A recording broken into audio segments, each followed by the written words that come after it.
The cashier didn't ask for my ID. She asked me if I wanted to live. Don't look at her. Say you forgot your wallet and walk to the restroom now. Her whisper barely moved the air between us, but it hit me like ice water. My mother-in-law stood 3 feet away, humming softly while stroking the leather of an overpriced handbag, completely unaware that her perfect shopping day was about to unravel. 5 minutes later, I watched her smile for a camera that would ruin her life. My name is Elena Parker, and I should have known something was wrong when my mother-in-law started being nice to me. The text arrived on a Tuesday morning while I was reviewing logo concepts at Brightline Design Co. My coffee growing cold as I wrestled with a client's impossible color preferences. Margot Hale never texted me directly.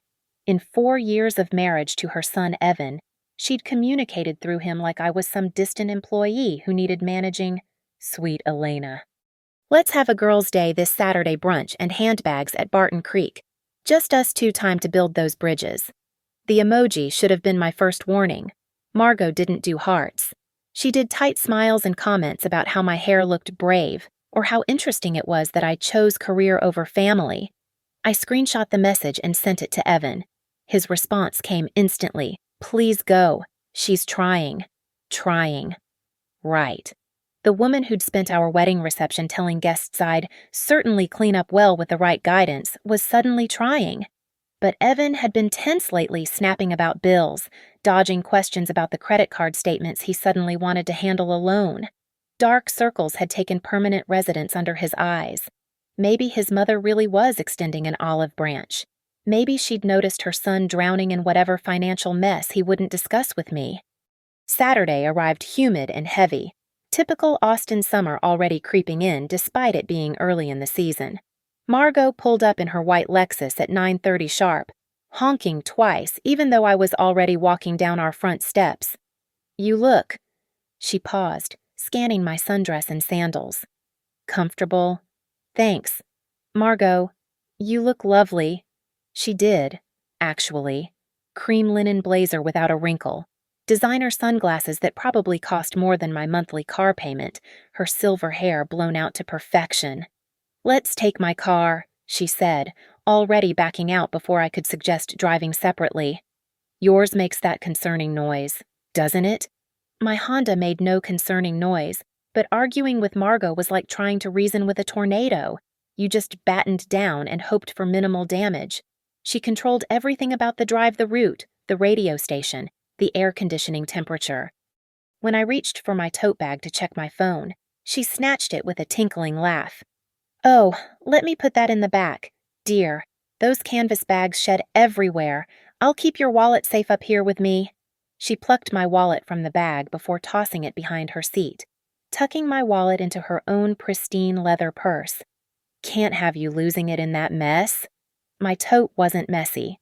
It held my work iPad, a notebook, and the protein bar I'd grabbed in case Margot's idea of brunch was her usual lettuce leaf in judgment.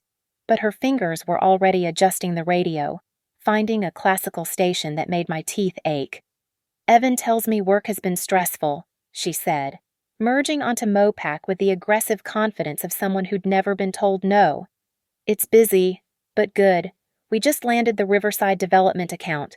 Development. Her nose wrinkled. All those apartments bringing in new people. Austin isn't what it used to be. I knew exactly what kind of new people she meant, but I kept my mouth shut, watching the city blur past. The GPS showed we were heading to Barton Creek Galleria, of course, Margot's natural habitat, where a single handbag cost more than most people's rent. I thought we could look at bags today, she said, as if reading my mind. There's a new boutique that carries the most exclusive pieces. You really should upgrade from that canvas situation you carry everywhere.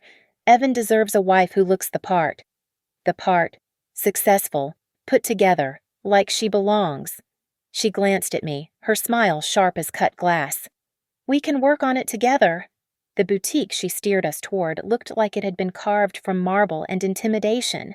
Soft lighting made everything glow like treasure, and the sales associate who approached us moved like she was walking through honey. Mrs. Hale. What a pleasure to see you again. Again. Of course, Margot was a regular at a place where the price tags were discreetly hidden, which meant you couldn't afford anything. Jessa, darling, this is my daughter-in-law. We're having a girls' day. Show us those new pieces you mentioned last week. Last week? She'd been here last week, planning this. Jessa led us deeper into the boutique, past displays that looked more like art installations than retail fixtures. Each handbag sat on its own pedestal, lit from above like a holy relic. The air smelled expensive leather and something floral that probably cost more per ounce than my perfume cost per bottle. These just arrived from Milan, Jessa said, gesturing to a pair of identical totes in buttery caramel leather. Limited edition, only 20 pairs produced worldwide. Margot's eyes lit up with the kind of hunger I'd only seen when she talked about her country club rivals. She lifted one bag, running her manicured fingers along the stitching with practiced appreciation. Perfect. We'll take both. She turned to me with that sharp smile. Matching bags for matching girls. Won't that be fun? Margot, I couldn't possibly… Nonsense. She was already reaching into her purse. My wallet appeared in her hand like a magic trick. Let me treat you, honey. Well, on your card so you get the points. Of course. I'll Venmo you immediately. I insist. She had my credit card out before I could process what was happening, handing it to Jessa with the confidence of someone who'd done this before. Many times. Actually, Margot continued, her voice taking on a conspiratorial tone, we should open a store credit account for Elena. The exclusive discounts are incredible, and with both purchases today, she'll start at the premium tier. I don't need… The application takes 2 minutes, Jessa said, already pulling out a tablet. But something flickered across her face, a hesitation that lasted barely a second. I'll just need your ID and social security number. I have all that. Margot produced a folder from her bag. An actual folder, like she'd come prepared for a business meeting. Elena's so forgetful with paperwork. I help her with these things. She pulled out a document, crisp and official-looking. This is her information, and here's a limited power of attorney that authorizes me to assist with her purchases. Her new address is listed here. We're updating everything since they moved. We hadn't moved. We'd been in the same Hyde Park rental for 2 years. Jessa's fingers paused over her tablet. The screen in front of her flickered with something I couldn't read from my angle, but her shoulders tensed almost imperceptibly. Mrs. Parker, could you just verify the billing zip code? She asked, looking directly at me for the first time. 787. 78758. Margot interrupted smoothly. The Lakeway address. Like I said, they've recently relocated. We lived in 78705. We'd never lived in Lakeway. Jessa tapped her screen, then tapped again. A small frown creased her forehead. The system is showing some unusual activity. Multiple recent credit applications in San Marcos and Round Rock. Oh, we've been shopping all over. Margot laughed, that tinkling sound that made my skin crawl. Elena's finally upgrading her whole wardrobe. Aren't you, dear? I hadn't been to San Marcos in months. Round Rock even longer. I'll need to verify this with our fraud department, Jessa said, her voice maintaining its professional sweetness. Standard procedure for purchases over $5,000. $5,000. Each bag was $2,500. This is ridiculous. Margot's voice sharpened, losing its sugarcoating. We shop here all the time. Of course, Mrs. Hale, just protocol. Jessa leaned toward me, ostensibly pointing at something on her screen. Mrs. Parker, if you could just confirm… That's when she whispered it. Barely moving her lips, her voice so low I almost thought I'd imagined it. Say you forgot your wallet. Restroom. Now. Your card's flagged, and she's tried this before under your name. My heart slammed against my ribs, but I forced my face to stay neutral. Margot was watching me with those predator eyes, waiting for me to comply with whatever scene she'd orchestrated. Oh, God, I said, pressing a hand to my stomach. I'm so sorry. Wrong wallet. I need the restroom.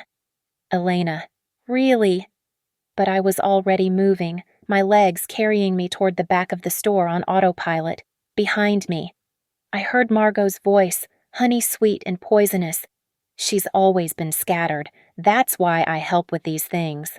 The bathroom door had barely closed behind me when it opened again. Jessa slipped in, pressing a folded receipt into my palm. Her whisper was urgent now. Call me. She used your SSN last week. She's with a guy who files the applications. He's outside stocky, blue polo, pretending to window shop. My hands shook as I unfolded the paper, a phone number and 7 words that made my blood run cold. Check your credit. Check your insurance. Run. The bathroom walls felt like they were closing in. I gripped the marble counter, staring at my reflection pale, wide-eyed, looking exactly like someone whose world was tilting off its axis. Through the door, I could hear Margot's voice rising, though the words were muffled. Jessa's responses came in professional, measured tones. A performance was happening out there, and I'd been cast as the mark without knowing it. I pulled out my phone, fingers trembling as I dialed the number on the receipt. Jessa answered on the first ring. Can't talk long, she whispered. Your mother-in-law was here last Wednesday with documents. Pre-authorized buyer letter with your signature. Temporary insurance docs. My manager caught it because we've seen her before different names. Same pattern. Insurance. My voice cracked. Life insurance. High Mesa Mutual. $750,000 accidental death rider. You're the insured. Your husband is the beneficiary. The application was submitted 4 days ago. The marble floor seemed to shift beneath me. Evan, my husband was in on this. The man outside, Jessa continued. Brett Colton. He's a notary, or was. His commission expired 2 months ago, but he's still stamping documents. We've got him on camera with her 3 times this month. I wanted to vomit. I wanted to scream. Instead, I asked, what do I do? Document everything. Call your bank now. Freeze your cards. Then call the police. Financial Crimes Unit. Ask for Detective Dalton if she's available. She knows this pattern. You're not the first daughter-in-law. The last one had an accident 6 months after the insurance cleared underwriting. Jessa paused. Stares. Very tragic. Very profitable. The phone nearly slipped from my hand. Through the mirror, I caught a glimpse of movement, someone passing by the bathroom door. A stocky figure in blue. I have to go, Jessa said. She's asking for the manager. Don't come back out. There's a service corridor left out of the bathroom, through the door marked Employees Only. It leads to the mall. Go. The line went dead. I stood frozen for 3 seconds. Then my survival instinct kicked in. I photographed the receipt, texted it to myself, then shoved my phone back in my pocket. The service corridor smelled like industrial cleaner and cardboard. Fluorescent lights hummed overhead, harsh after the boutique's soft glow. I half walked, half ran past storage rooms and delivery bays, my sandals slapping against concrete. I emerged near the food court, blinking in the sudden brightness and chaos of Saturday shoppers. Normal people living normal lives, not discovering their mother-in-law was planning their death. My hands shook as I called my bank's fraud line. The representative's cheerful voice felt surreal as she pulled up my account. Mrs. Parker, I'm showing 3 retail credit accounts opened in the last 10 days. Nordstrom in San Marcos, Saks in Round Rock, and a furniture line of credit with Restoration Gallery. Total available credit of $38,000. I didn't open any of those. I also see a request for a credit line increase on your existing cards and an application for a home equity line of credit that's pending. We rent. We don't own a home. The application lists a property in Lakeway. That address again. Freeze everything. All of it. And I need to file a fraud report. While she processed the freeze, I Googled Brett Colton. His smiling face popped up on a mobile notary website, available 24/7 for all your documentation needs. His commission number was listed. I checked the Texas Secretary of State website. Expired January 15th. Today was March 20th. My phone buzzed. Evan, where are you? Mom says you disappeared. She's really upset.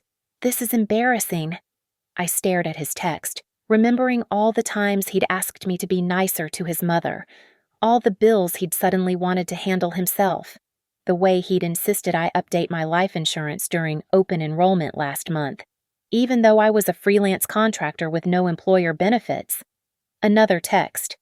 She's trying to buy you something nice and you're being ungrateful. Again. I screenshotted both messages, then called him. He answered immediately. Elena, what the hell, Mom's standing in a boutique looking like an idiot because did you know she's been opening credit cards in my name? Silence. Then, that's ridiculous. There must be some mix-up. 3 cards, Evan, plus a home equity loan on a house we don't own, and a $750,000 life insurance policy listing you as beneficiary. His pause lasted 2 seconds too long. You're being paranoid. Mom would never. The police will figure out what she'd never do. I'm filing a report now. Case number's probably going to be in the system within the hour. His voice went cold. You need to think very carefully about what you're doing, about our marriage, about being part of this family. The family that's planning my accidental death. Don't be dramatic. Tell your mother the police will want to speak with her. And Brett Colton. Tell her they have cameras at the boutique, and the bank has already frozen everything. I hung up. My phone immediately started ringing Evan, then Margot, then Evan again.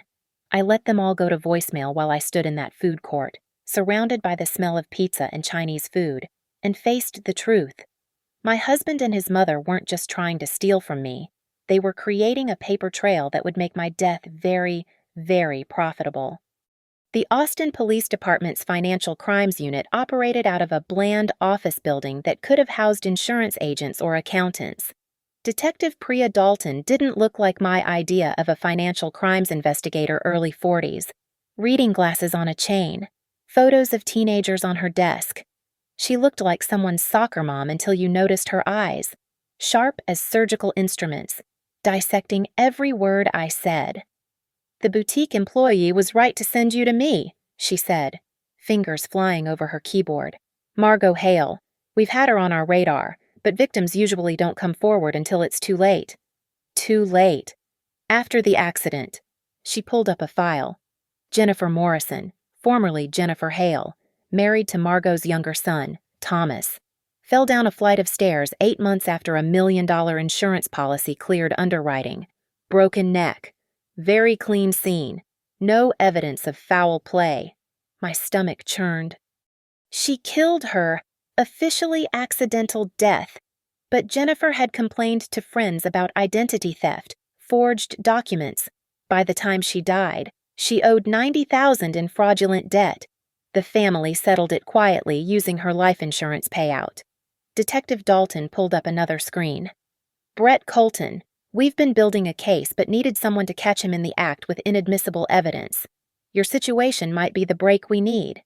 She introduced me to 2 other people who would become my lifeline, Riley Ames from Saturn State Bank's compliance department, who joined us via video call, and Talia Brooks, an attorney from Redbird Law Group who specialized in identity theft cases. Here's what we're looking at, Talia said, spreading documents across the table. The forged power of attorney is the linchpin. It gives Margot legal cover to act on your behalf.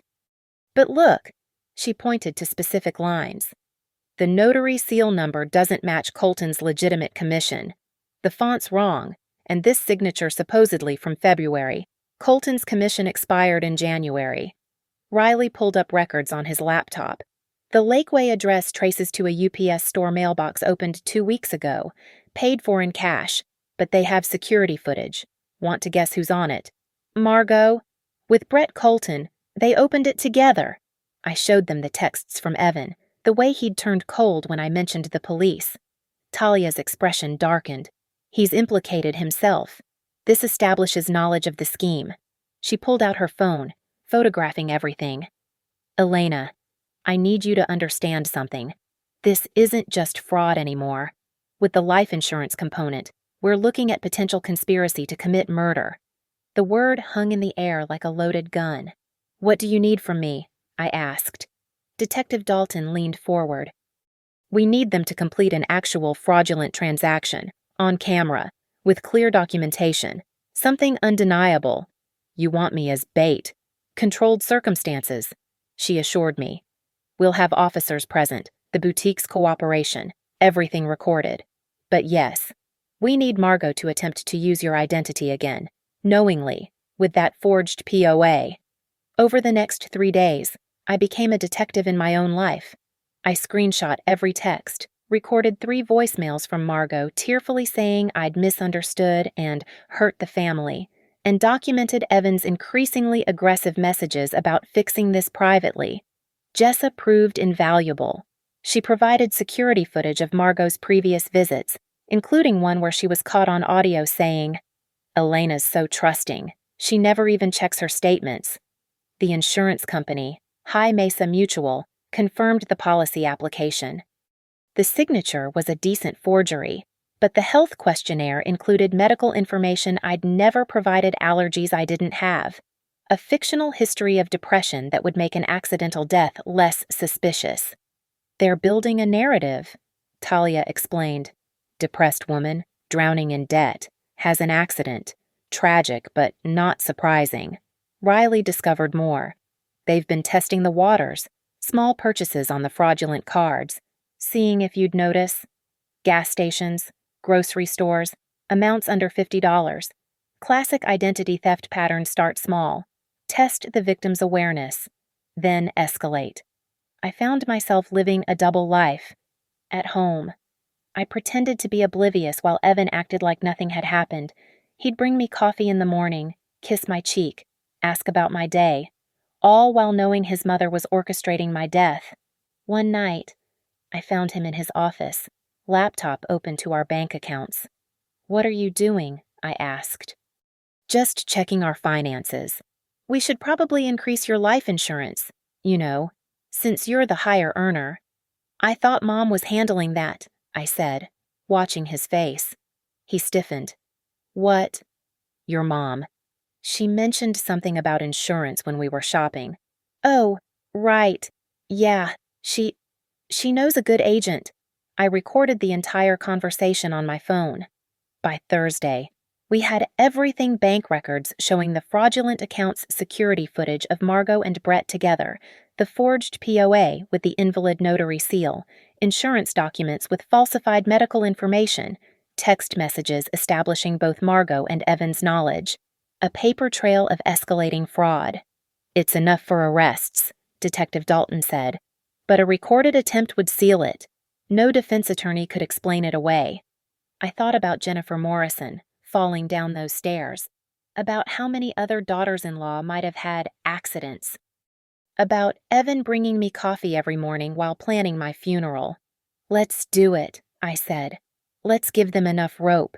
Talia squeezed my hand. "You're brave." "No," I said, thinking of Margot's sharp smile, of Evan's cold voice. "I'm angry." The plan came together like a precision instrument, each piece calibrated for maximum impact.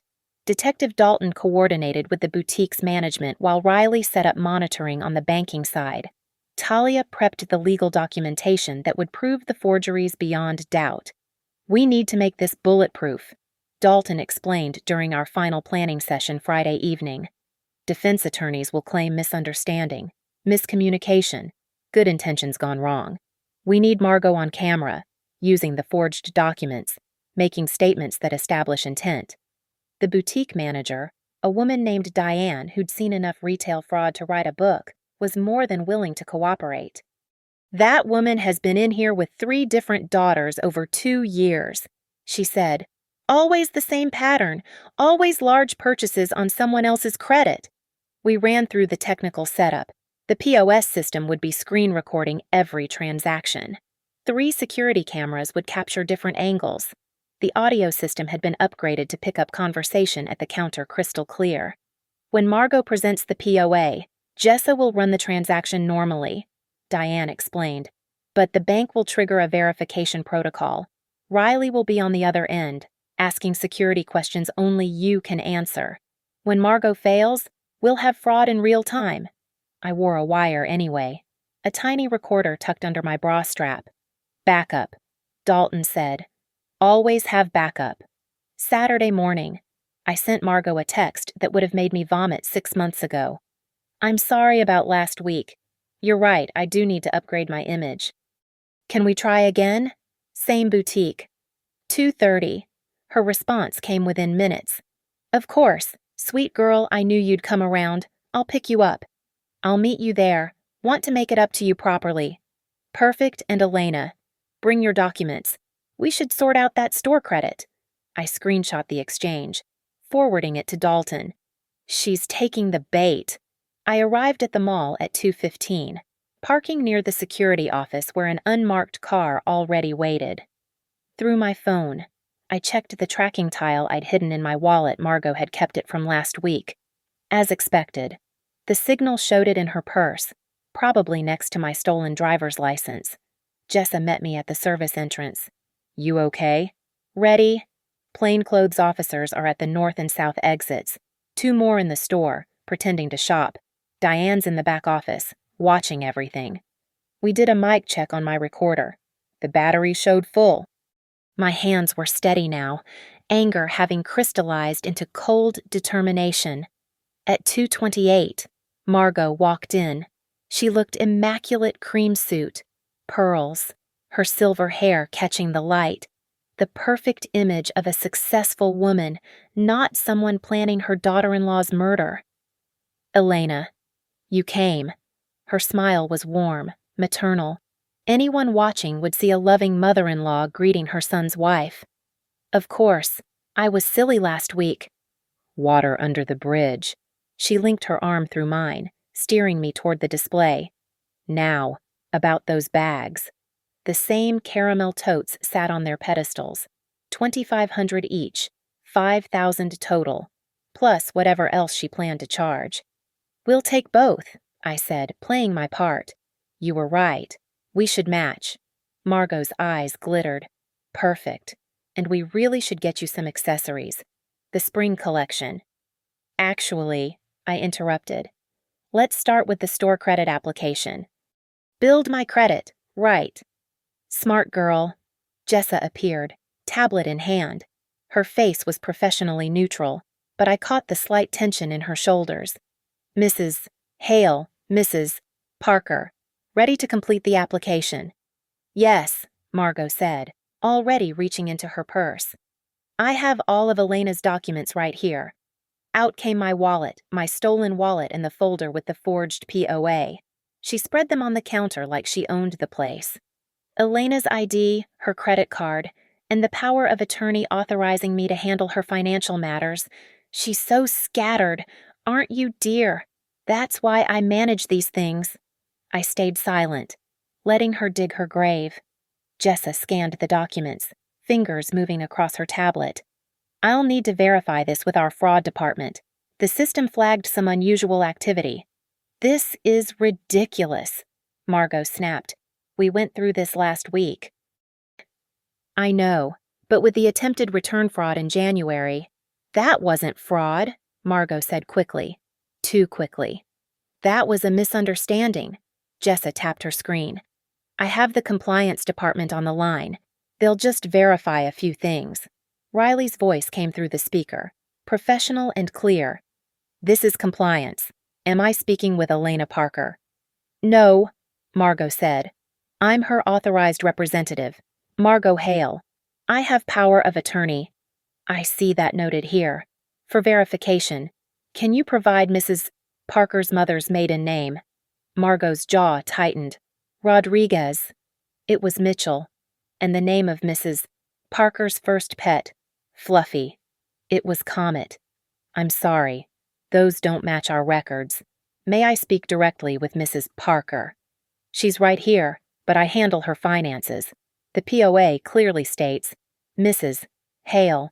The documentation you've provided shows a notary seal number that expired in January. The notary commission for Brett Colton is no longer valid. Margot's face went white, then red. There must be a mistake.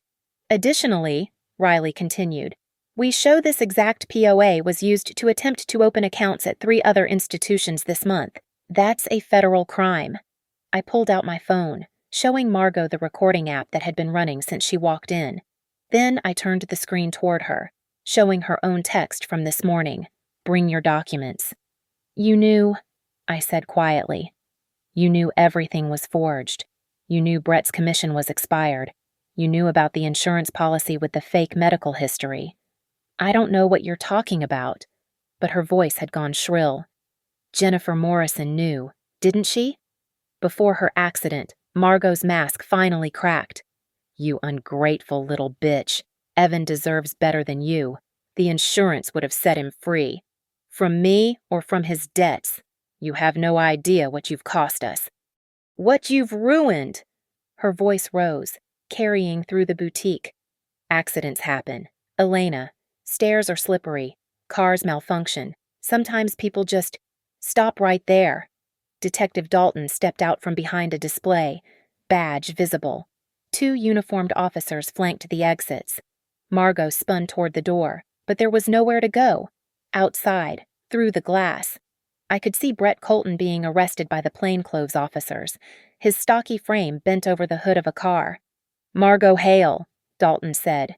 You're under arrest for identity theft, forgery, fraud, and conspiracy to commit insurance fraud. As the officers cuffed her, Margot's carefully constructed facade shattered completely. Evan knew everything. This was his idea, his debts, his plan. I was just helping my son. My phone buzzed. Evan calling. I hit speaker. Elena, Mom's not answering. Where are... Evan Hale. Detective Dalton spoke into my phone. This is Detective Dalton with APD Financial Crimes. Your mother is in custody. We need you to come to the station. The line went dead.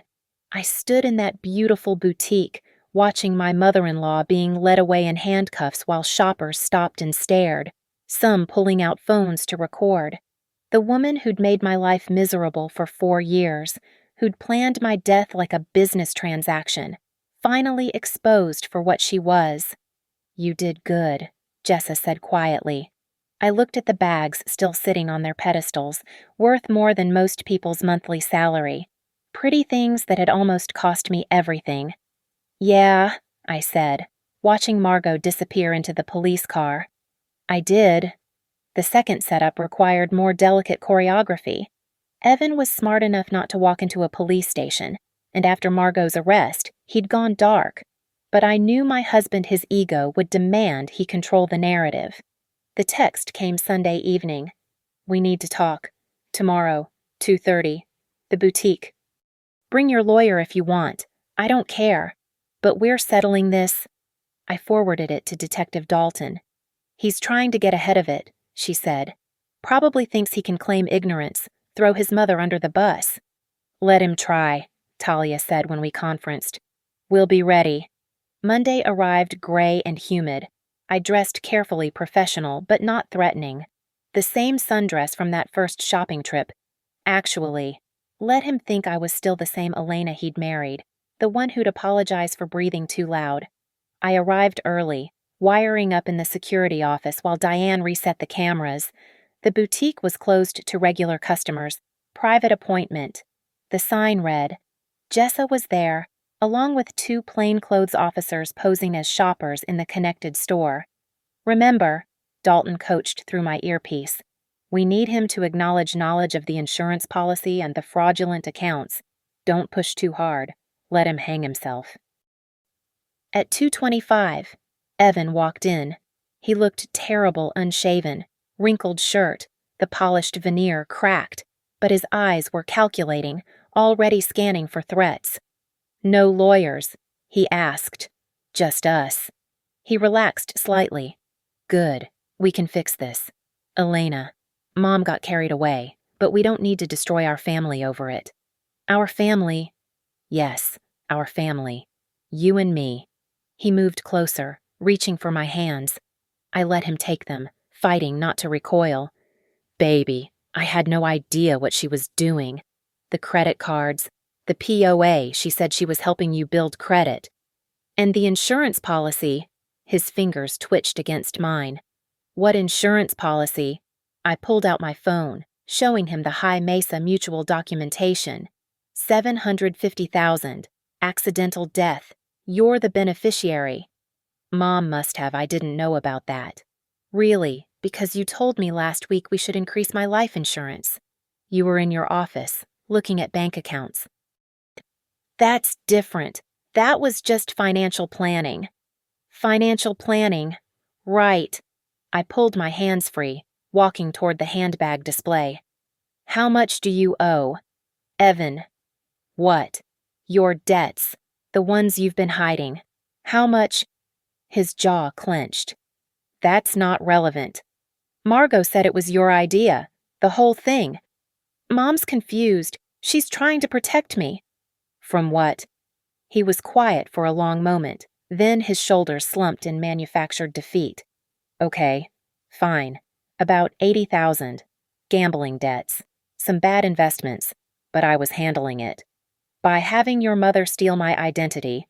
No, I told her I needed help, and she took it too far. You know how she is.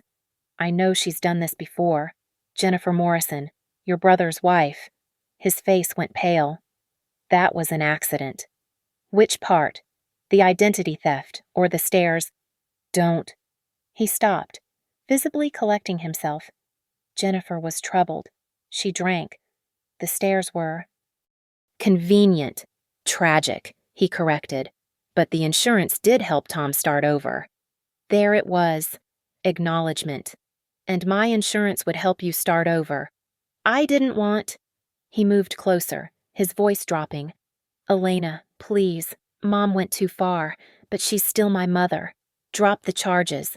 We'll divorce quietly, split everything. You can walk away clean. While you keep the $750,000 from my accidental death. There wasn't going to be an accident. No. Then why the fake medical history, the depression I don't have, the medications I've never taken? He grabbed my wrist, not hard enough to leave marks, but firm. Controlling. You're overthinking this. Am I, because your mom seemed pretty clear about accidents? Stairs? Car malfunctions? Mom talks too much when she's angry.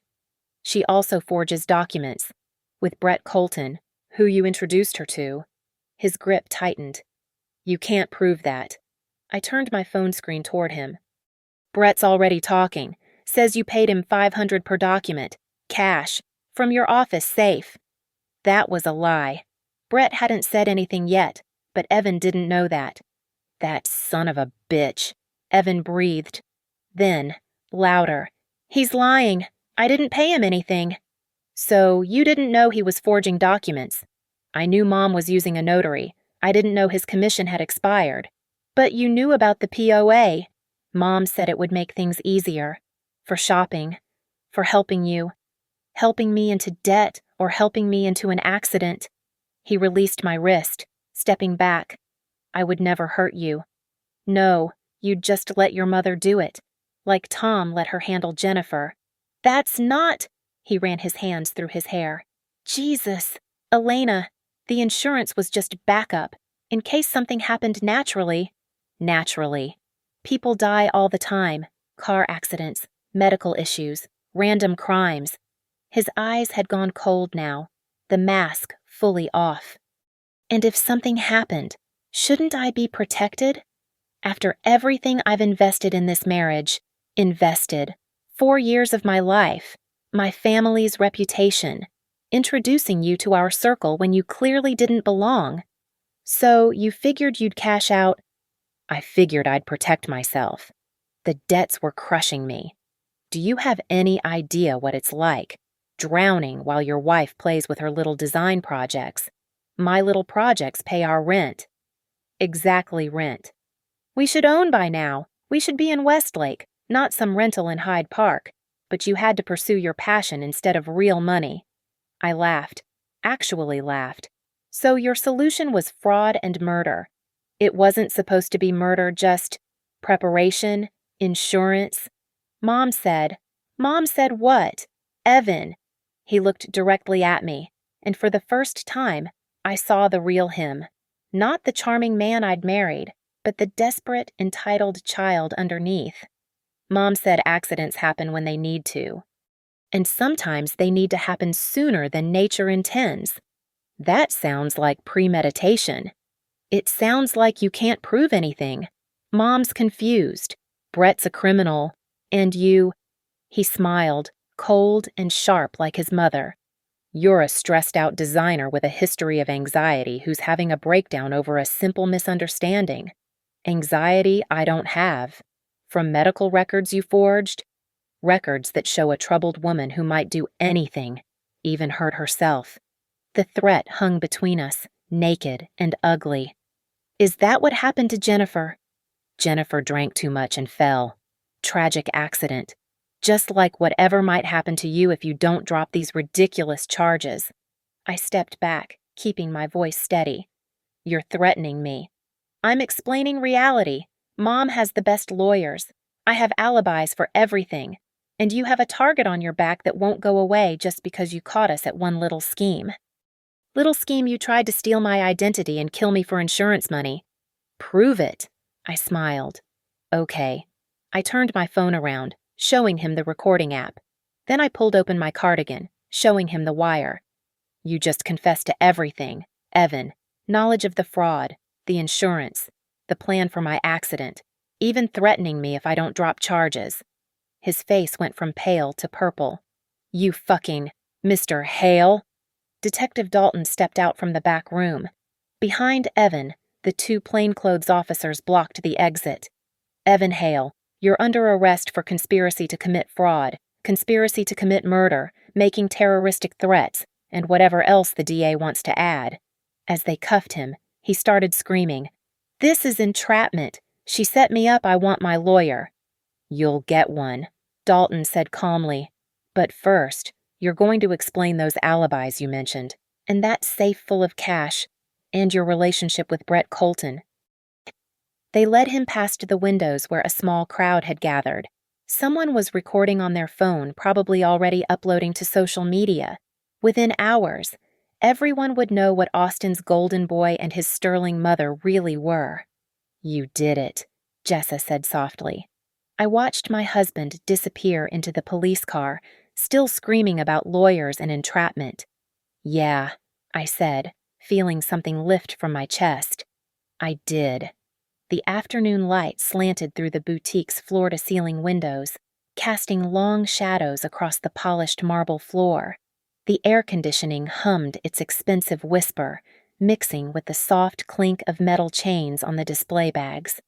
Everything about this place screamed money and privilege, the perfect stage for Margot Hale's final performance. She walked in at 2:30 sharp, just as planned.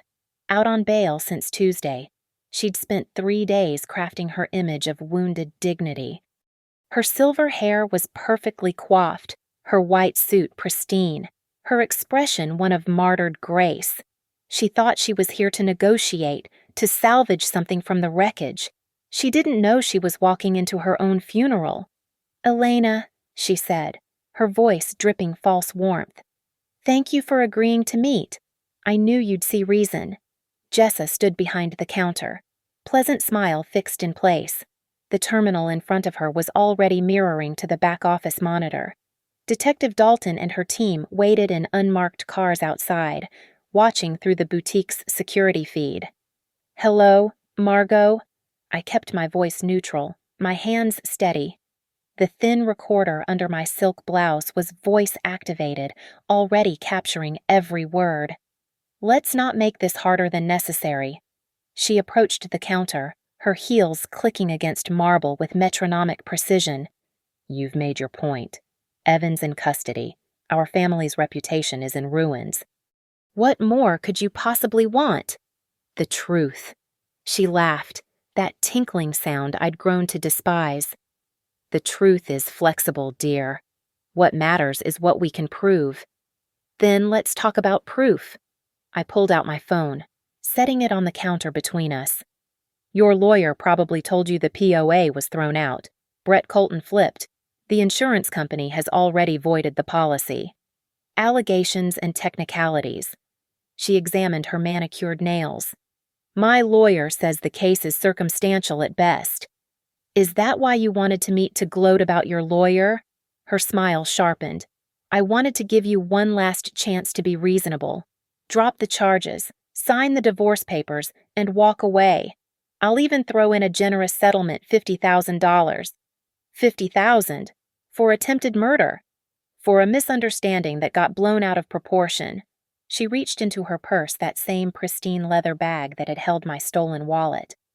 I have the papers right here. Clean break. Everyone wins. She pulled out a folder, thick with documents. But I saw something else in her bag, my driver's license. Still there. Still stolen. Actually, I said, I'd like to revisit something. Those matching bags you wanted to buy. The ones that started all this.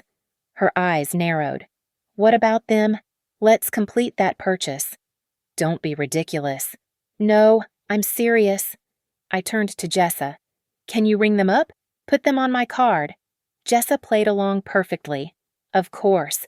Let me just pull up the original order. This is absurd, Margot snapped. We're here to discuss.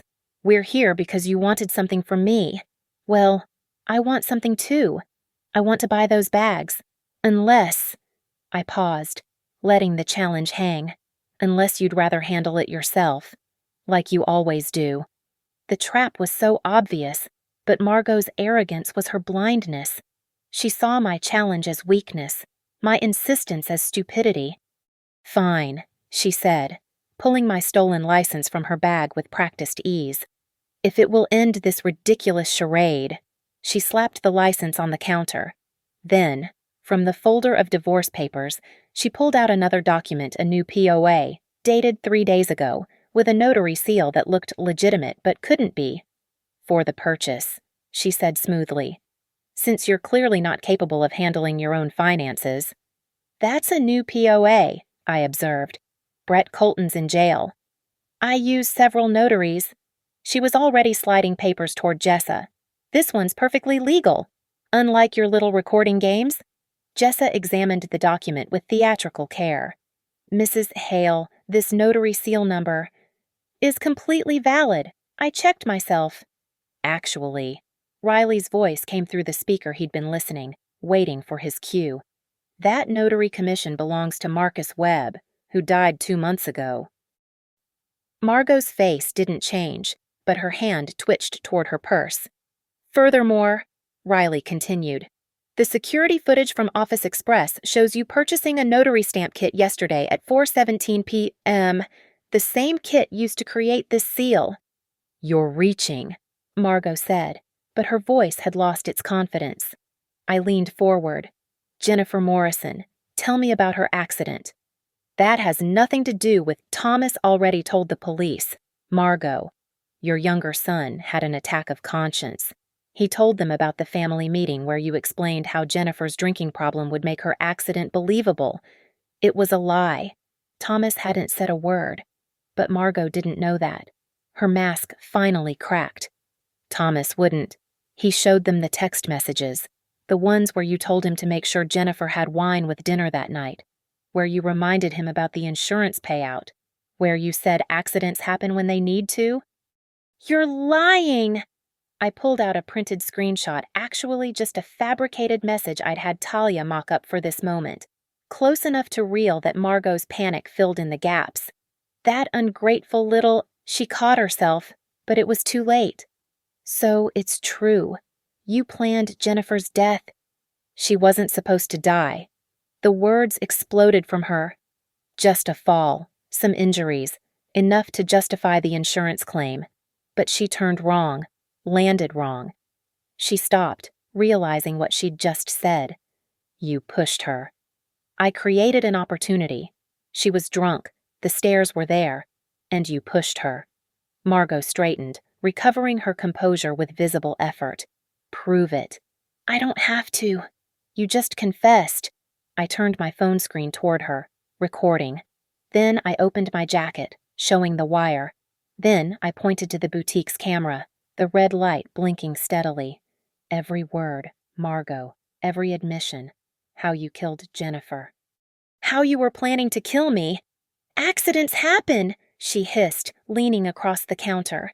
They'll happen whether you have evidence or not. You think you're safe. You think this is over. I have friends, Elena, resources. You can't watch your back forever. Actually, She can. Detective Dalton stepped out from the back room. 2 more officers emerged from behind displays. Through the window, I could see patrol cars pulling up, lights flashing. "Margot Hale," Dalton said. "You're under arrest for the murder of Jennifer Morrison, conspiracy to commit murder, fraud, forgery, and making terroristic threats." As the officers approached with handcuffs, Margot's carefully constructed dignity shattered completely. "You little bitch!" she screamed at me. "You destroyed my family. My sons needed that money. They deserved it. They deserved a mother who didn't kill for it." She lunged at me, but the officers caught her, forcing her hands behind her back. The handcuffs clicked with a sound like punctuation. As they led her toward the door, she turned back one last time. "Evan will never forgive you." "I know," I said simply. "That's the point." The boutique's door chimed as they dragged her out. Through the windows, I watched a crowd gathering shoppers with their phones out, recording everything. Someone would upload it within minutes. The Austin Society pages would have a field day. The Hale family name would be poisoned by dinner. My phone buzzed. A text from an unknown number. "This is Thomas Hale. Thank you. She killed Jenny, and I was too much of a coward to stop her. Thank you for being brave enough." I deleted the message. I didn't want Thomas's gratitude. I wanted Jennifer Morrison to be alive. I wanted to never have married into this family. I wanted so many things that were impossible now. But I was alive, and Margot Hale would never hurt another daughter-in-law again. "It's over," Jessa said softly. I looked at the matching handbags still on their pedestals, gleaming in the afternoon light. $5,000 worth of leather and status, the bait that had caught a killer. "Yeah," I said, already walking toward the door, toward whatever came next. "It's over." The marble floor gleamed like ice under the boutique's crystal lighting. Every surface reflected Margot's destruction. The mirrors, the polished counters, even the glass perfume bottles seemed to hold her image as the officers dragged her away. The handcuffs caught the light with each struggling step, sending little flashes across the walls like a broken disco ball. "You invited me to shop for a bag," I said, my voice carrying clearly across the space. "I brought a mirror." Margot stopped struggling. For one moment, she stood perfectly still, the words sinking in.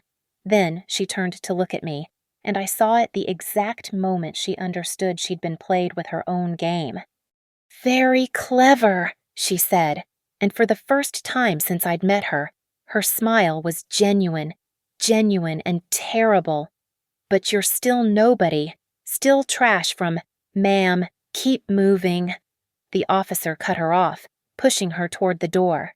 The crowd outside had grown. I recognized faces from the country club, from Evan's office, from the charity boards Margot chaired. They held their phones like shields, recording her downfall in 4K clarity. Someone had already gone live on Instagram. I could see the comments scrolling in real time on their screen. My phone lit up. Evan calling from jail. I held it up, letting Detective Dalton see the screen. "Answer it," she said. "Speaker." I tapped accept. "Elena." His voice was ragged, desperate. "What did you do? What did you tell them?" "Nothing. Evan, your mother told them herself. They're charging her with murder. They're saying Jennifer," I corrected. "Her name was Jennifer. And your mother just confessed to pushing her down those stairs." Silence. "Then, you set her up. I gave her rope. She tied the noose herself. I'll destroy you for this. When I get out." "You're not getting out. Evan, the insurance fraud alone is 10 to 15 years. Add conspiracy to commit murder, and you'll be an old man before you see Austin again." "You were my wife. You were supposed to." I hung up. There was nothing left to say. Detective Dalton nodded approvingly. Clean conscience. "Getting there." Through the window, I watched them load Margot into the patrol car. She sat rigid in the back seat, staring straight ahead, her perfect posture maintained even in defeat. The car pulled away, and the crowd began to disperse, already uploading their videos, already spreading the story. The DA will need you to testify, Dalton said. Both trials? I'll be there. It won't be easy. Their lawyers will come after you hard. Let them. I pulled off my wedding ring, setting it on the counter with a small click. I've got nothing left to lose. Jessa picked up the ring, examining it under the light. Actually, you've got everything to gain. The attempted fraud, the false debt you have grounds for a massive civil suit. Blood from a stone. Evans broke. Remember, but Margot isn't, and her assets are about to be frozen pending the murder investigation. Talia had appeared from the back office, tablet in hand. Conservative estimate. You're looking at $3 to $4 million in damages. I laughed. Actually laughed. She tries to kill me for $750,000, and I end up with millions. Poetic justice, Talia said. The best kind. I looked around at the boutique one last time. The matching handbags still sat on their pedestals, untouched and unsold. They'd been the bait, the props in this elaborate theater. Now they were just expensive leather, meaningless without the deadly game attached to them. Can I ask you something? Jessa said. How did you know she'd come back after everything? Because she's a Hale, I said simply, and Hales never lose. Even when they've already lost, they show up to claim victory. It's who they are. Were, Detective Dalton corrected. Past tense. That family's done in this city. My phone buzzed again. Thomas Hale. This time I answered. Elena, I just wanted to say, don't. Whatever you want to say, don't. Jennifer deserved better than your silence. She deserved better than all of you. I know, I'm sorry. Then be better. That's all. Just be better. I ended the call and blocked his number. Then Evans. Then every Hale family member I'd ever saved in my contacts. 4 years of my life. Deleted in 30 seconds. What now? Jessa asked. I thought about it. My marriage was over. My home was a crime scene of financial fraud. My mother-in-law had literally planned my murder. My life as I'd known it was completely destroyed. And I felt free. Now, I picked up my purse, my canvas tote that Margot had always hated. Now I go home, pack my things, and start over. Maybe leave Austin. Maybe change my name back to Parker officially. Running away. No, I said, heading for the door. Running toward, there's a difference. The afternoon sun hit me as I stepped outside, bright and warm and absolutely indifferent to the drama that had just unfolded. The mall was still busy with regular shoppers, people living their normal lives, unaware that a murder plot had just been exposed in their midst. My phone rang one more time. Unknown number. Against my better judgment. I answered. Is this Elena Parker? Yes. This is Patricia Morrison, Jennifer's mother. My breath caught. I just saw the news, she continued, her voice thick with tears. They arrested that woman, for Jenny's death. I'm so sorry. No, she interrupted. Thank you. For 2 years. I knew something was wrong. I knew my Jenny didn't just fall, but nobody believed me. Nobody except you. You got her justice. You did what the police wouldn't do, what Thomas was too scared to do. You got my baby justice. The call ended with her sobbing. I stood there in the parking lot, holding my phone, feeling the weight of everything settling on my shoulders. Jennifer Morrison got justice. Margot Hale got exposed. Evan got arrested. Brett Colton got caught. And I got my life back. The sun was setting by the time I reached my car, painting the sky in shades of pink and gold.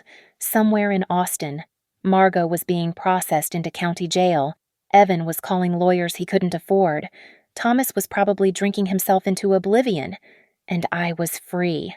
As I drove away from Barton Creek Galleria for the last time, I didn't look back. There was nothing there for me anymore. Just expensive bags and bad memories and the ghost of who I used to be, a woman who apologized for existing, who let others dictate her worth. That woman died in a boutique bathroom the moment Jessa whispered her warning. The woman driving away. She was someone new, someone who fought back. Someone who brought mirrors to gunfights and won. My phone buzzed with a text from Talia. Divorce papers ready whenever you are. And Elena. You're the bravest client I've ever had. I smiled, merging onto the highway as the last light faded from the sky. Brave. Yeah, maybe I was. Or maybe I was just angry enough to survive. Either way, I was alive. And Margot Hale's shopping days were over. Thank you so much for listening to this story.